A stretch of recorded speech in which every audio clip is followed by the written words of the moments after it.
we can all agree the match 2 was a hit, set all kinds of cable records for the most watched golf telecast of all time. And one thing we haven't talked about enough in the match, the golf carts. How awesome were those golf carts? And by the way, those carts were hitting about 30 miles an hour. They were moving, man. I just want to know what Peyton Manning was sipping on. I refuse to believe that Yeti cooler was not full of something good. Hey. He had loose swing juice, man. He was swinging like it. Peyton played awesome. I thought he looked great for being one of the amateurs out there. I totally agree. They were both a little shaky on the front nine. But Tiger, I mean, basically Peyton made sure they kept that one up going into 17.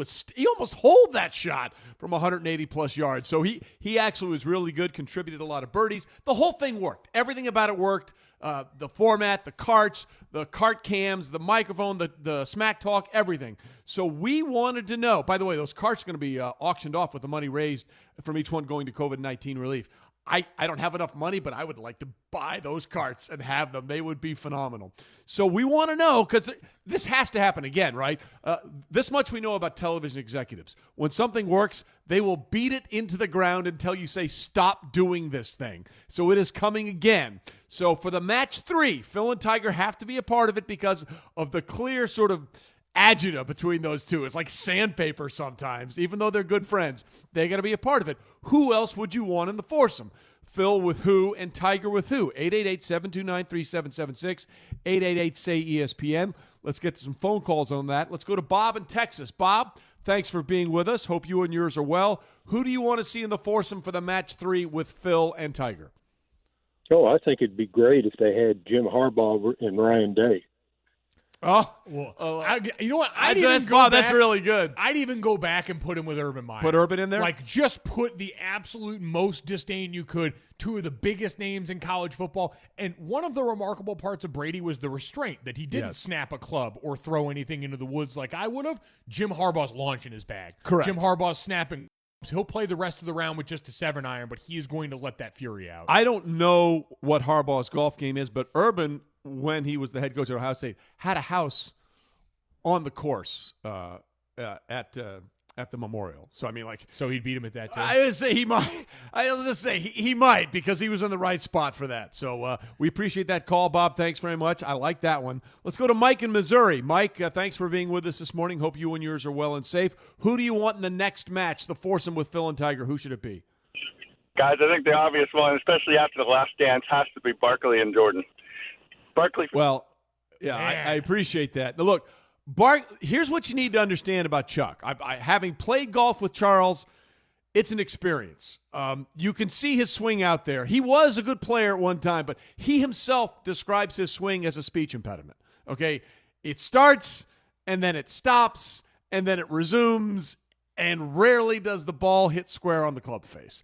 Jordan would be an assassin out there. But you're right. I don't know how much chatter there would be between those two, because Michael has basically excised Chuck out of his life. That's the interesting part, though, is The Last Dance did give us windows into that. Like, you could have MJ and Isaiah Thomas out there. Clear disdain, 2 guys that are all-time greats, people that we want to see crumble, and we know for sure Jordan would have a cigar and a bunch of scotch in his Yeti tumbler. So that we would have we would have clear answers. But I think the part of the other 2 being in there has to be some sort of playfulness in them, like, because Tiger and Phil are going to be the sandpaper, right? They're going to coexist, but not really. So I think the other 2 guys brought into this have to bring a little levity as well as that other part of it. Well, I think that would be Charles's role in that, because Tom didn't even really contribute that much to that until, as Justin Suck Thomas, on that, Charles. As Justin Thomas put it, he said about 10 words in the round leading up to that point, and then after that shot fit 130 seconds. So I think Charles might be able to counteract that until he ticked off Jordan enough for him to start clapping. My only concern is the first hole on this match took 27 minutes.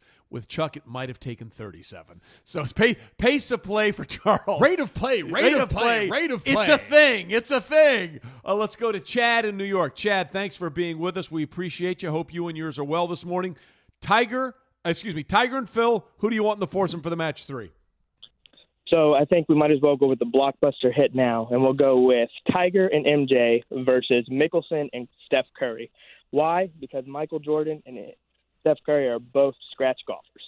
Yeah, that's a really good one, and I think Steph would be wildly entertaining. I've talked about it before. You've seen him paired with Justin Timberlake and others at the Lake Tahoe event, which is out there on NBC every year. And Steph's a lot of fun. Steph is a really good golfer, but he would provide that sort of levity and an entertainment factor. Yeah, well, and I think this one, too, he's also a guy that's been a part of Holy Moly, which we've talked about. Executive producer. We had Rob Riggle on last week talking about that, and he said he's very involved in that. He's got the personality that fits this. Again, if we're looking for types, you need one personality that's going to give and another one that's going to get agitated enough to give you something eventually. That would be the dynamic, I think, there, too. All right, let's go to one more call. Let's go to Mark in Texas. Mark, thanks for being with us. By the way, in Texas is a really big place to be from. It's a big state. So who would you put in the foursome with Tiger and Phil? I got two quick choices, but Tony Romo and Brett Favre, and then Barack Obama and George Bush. Ooh, that'd be another interesting one. That's interesting because obviously different ends of the spectrum, but they get along a little bit, and there might be a little playfulness that goes along there. If I want Favre with anyone, it's Rodgers. I was going right? to say, it's got to be Favre and Rodgers. It's got to go there. I totally agree because Aaron takes his golf game pretty seriously. Or Aaron Rodgers and Jordan Love. Let's just get out ahead of this one. The first time we see them together on the golf course. Sign me up. Thank you for those phone calls. They were great. Thank you for watching ESPN on YouTube. For live streaming sports and premium content, subscribe to ESPN+.